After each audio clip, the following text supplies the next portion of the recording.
BQ Big Decisions, the Bloomberg Quint podcast that helps you make the right financial choices. So you finally started that SIP, or maybe you haven't yet. But you've certainly heard the ads, haven't you? Mutual funds sahi hai. Or maybe you've had your friends and colleagues guilting you about the fact that you haven't made any investments. But have you thought about why? Why are you investing? What is that money for? If you can't think of anything major that you need money for, you may as well spend it on a holiday to Goa or Bali. This is BQ Big Decisions, and I'm Alex Matthew. On today's podcast, we'll be taking you through goal-based investing and why that's the only sort of investing that you should be doing. To talk about it, I have with me SEBI-registered investment advisor Arvind Rao. Thanks so much for joining us, Arvind. My pleasure, Alex. How are you doing? I'm very well. And I'm glad that we're talking about this because I think this is very, very important when we're talking about investing. Sure, you have a lot of people come and tell you, you should be investing if you're not. Right. And giving you advice as to what sort of products to buy. Right. But all of that is contingent about what you need the money for, the goal that you have, right? Absolutely, Alex.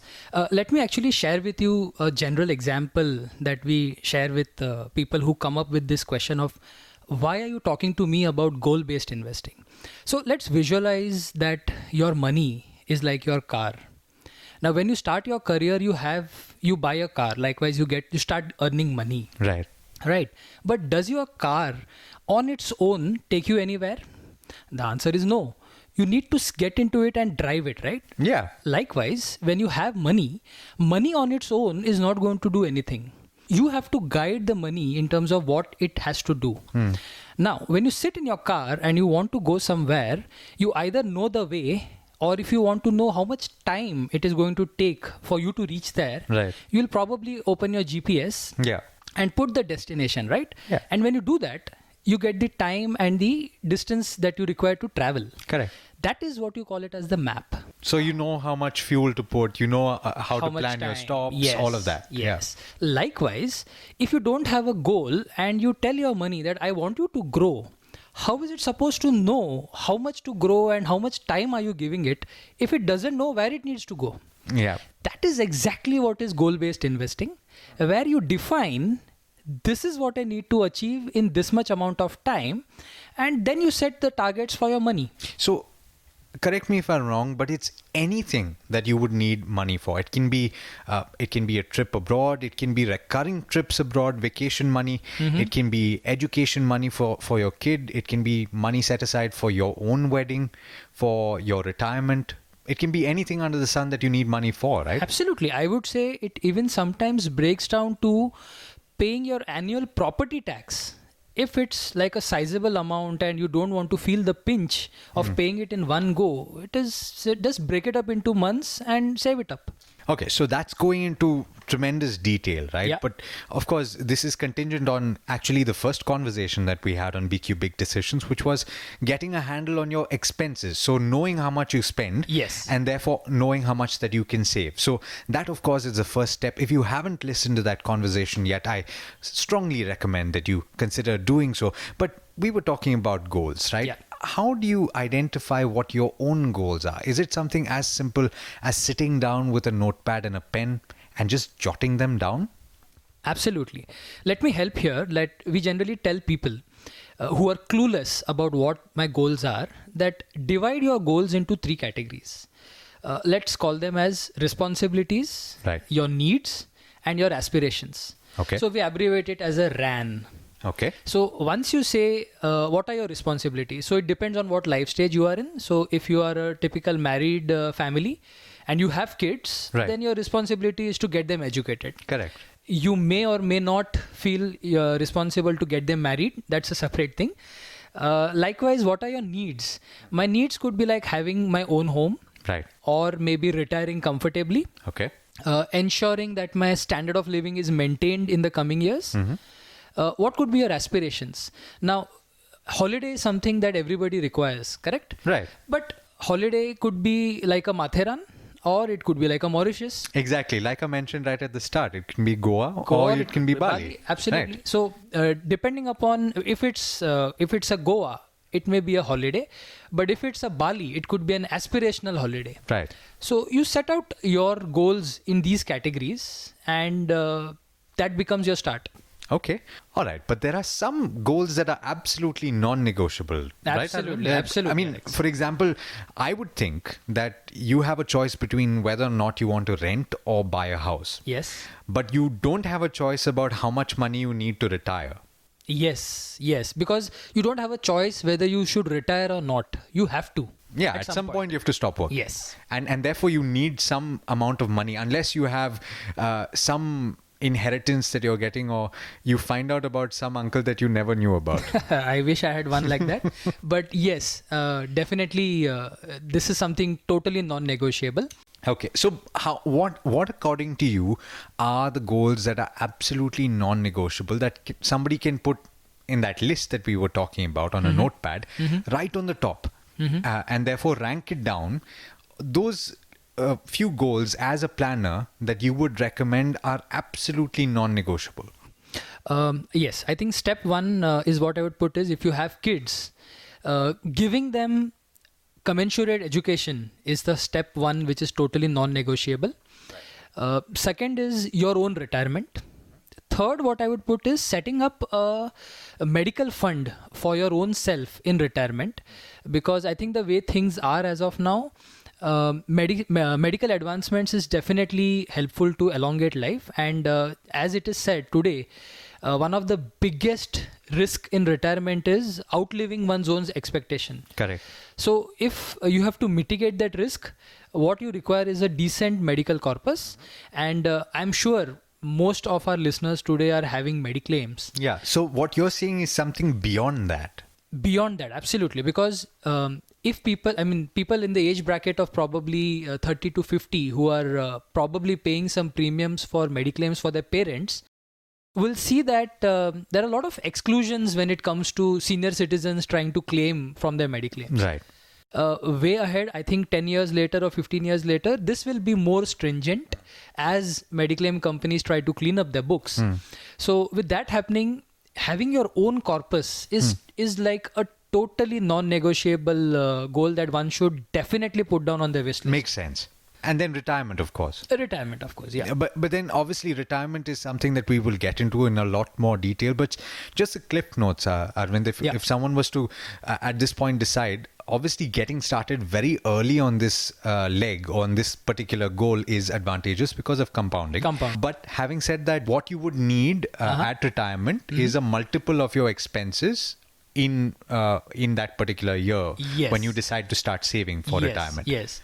I think that multiple, what we have seen, will definitely be at least 20 to 30 times your annual expenses at the point of retirement. Correct.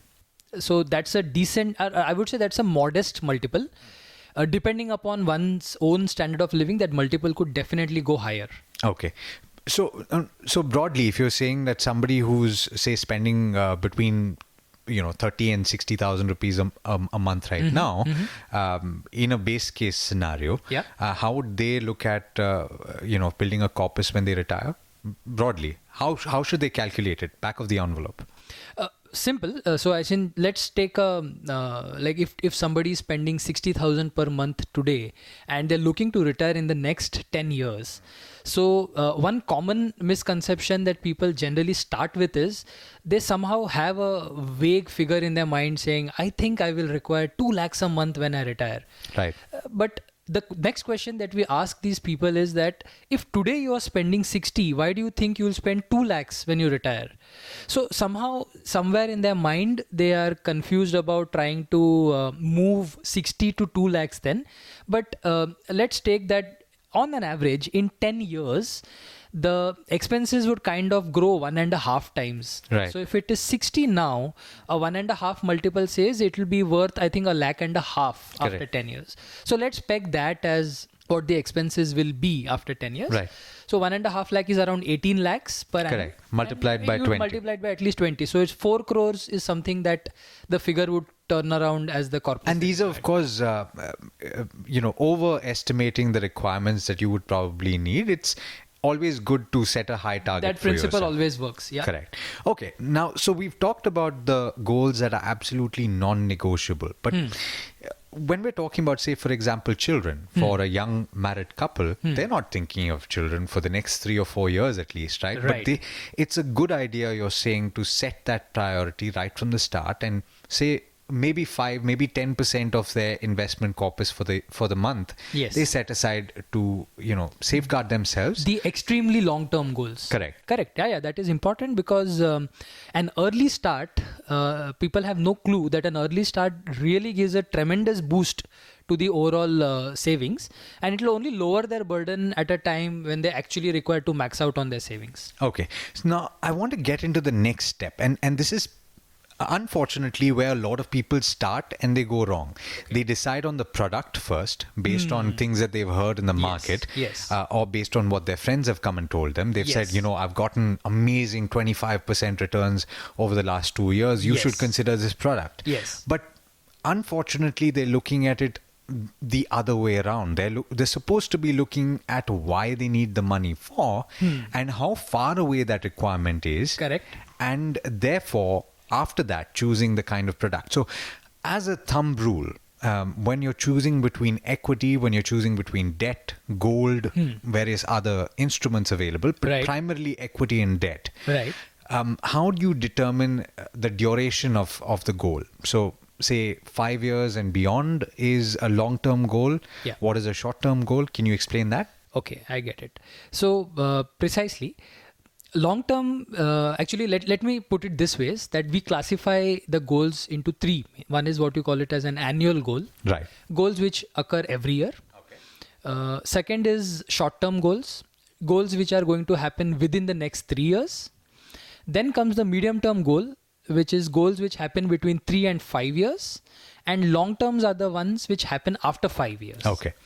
Now, as an asset class, equity should be allocated to your goal strictly. I would like to use the word strictly only if your goal is at least 5 years and beyond. And this is irrespective of whether you are, your risk profile allows you to do equity or not. If you are referring That's to a secondary. age That's a as secondary. risk profile, Exactly. Definitely, yes. Whether you are 20, whether you are 40, the 5-year principle holds good. Correct. And we'll get into risk profile at a later date. This is just a pure and simple asset allocation based on goals. Yes. And duration of goals. Yes. So beyond 5 years is the only goal where you consider equity. Yes, absolutely. And anything below that, debt, or nowadays you have options of an hybrids where you have like a 70% allocation to debt and a little 30% allocation to equity. So you can consider these instruments for goals ranging between 3 to 5 years. But why do we do that, Arvind? If you can explain, why do we say that below 5 years I can do debt and equity? Because the argument that a lot of people give you is that, I can reach my goal much faster if I choose to do equity over 3 years. Absolutely. So while that is definitely an ideal scenario, but one has to also consider the flip side of it. Okay. While equity has the power to probably give you like 20% returns in 1 year, one should not forget that it also has the potential to deplete your money by 20% in that same year. Right. Take 2018, for example. 2018, yeah, when things really didn't move, and it was only in the early start of 2019 where markets started moving. Right. So visualize a scenario where your goal, you started saving for a goal in 2017 and you knew it was to happen at the end of 18 and you were in equity. Right. And in December, when you look at your portfolio to withdraw, you suddenly find, it has not moved anywhere. So this is the problem that we want to avoid, which is why 5 years is like a thumb rule to not look at equity. Because broadly, so we're going by past records here, and we're saying that over a 5-year period, broadly, the equity market will iron out any major deviance from the average, right? It will, and I can take the small liberty here of probably saying that this will even continue in the future. Right. Because markets are markets. They will continue to be up and down. Otherwise, there is no dynamism involved in the markets. Correct. All right. So, Arvind, we've taken our listeners through the broad contours of goal-based investing and the goals that they cannot avoid, and the thumb rules, really. Is there any advice that you would really like to give our listeners at this point as to how they can start? I think the first golden rule for them to start would be that spend some time. When I say some time, it could be 1 hour to 2 hours or 3 hours in listing down your goals.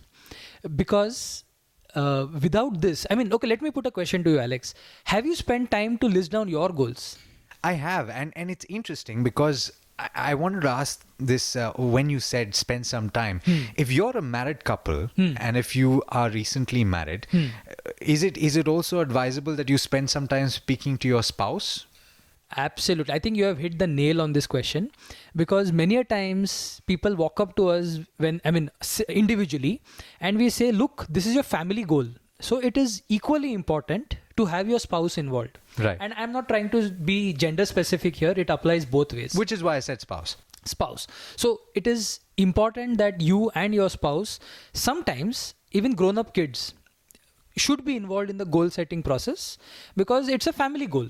So everybody is going to be benefiting out of this, or maybe deprived out of something if they're not. Yeah, because sometimes you need to make sacrifices. Especially when you come to juggling between goals, because invariably the resources for your goals are limited. Correct. So you need to prioritize. Right. So when you are prioritizing, many a times you may have your kids not do certain things which they wish to do. Correct. And you need to make them understand that, look, this is our wish list. This is what is standing higher. We need to do this first, and then we go down here. All right, Arvind. So we've spoken about the advice that you have to give people to start out with goal-based investing. But I do have a question with regard to long-term goals, just to close out this conversation. Sure. Assume here that I have made investments over a period of 7, say 8 years. And my goal, say, suppose I have to buy a house in 8 or 9 years' time. Right. And I have spent about 7 years investing for that house, for the down payment of that house. Yeah. Do I change my strategy as I reach my goal? I think this is a very, very fundamental question that you're asking.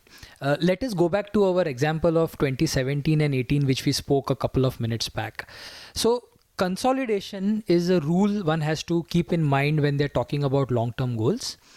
Whenever you are reaching around, depending upon how long your tenure has been. So since you asked me about a 7-year tenure, so after 5 years is when you need to take a breather and look to consolidate your portfolio.